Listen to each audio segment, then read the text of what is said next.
Hi. Today I will show you how to easily remove or change Earpads cushion and how to disassemble Sennheiser HD300 wired headphone.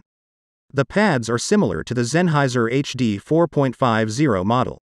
To remove the earpads, you have to pull the pads off the body of the headphones with your index finger. The edge of the pad is held inside the groove of the headphone housing. It's that easy, and here's the speaker side itself. The link to the new replacement earpads cushion will be in the video description.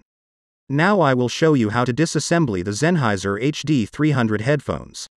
Use a Phillips screwdriver to unscrew all 4 screws, but be careful that the magnet of the speaker doesn't pull the screws in, because then the speaker will be damaged. So cover the speaker with your hand to keep the screws away. Once all the screws are unscrewed, you can easily open the headphone housing. As these are not wireless headphones, there is not much inside.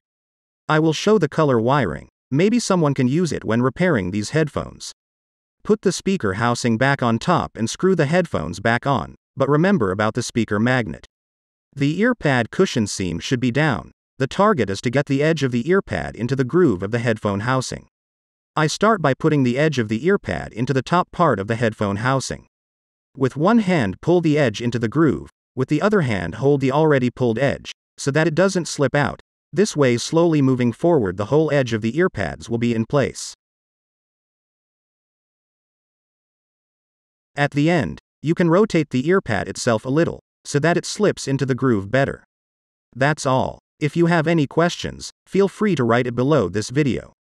Next time I'll show you how to replace the broken 3.5mm jack on these Sennheiser headphones like a pro.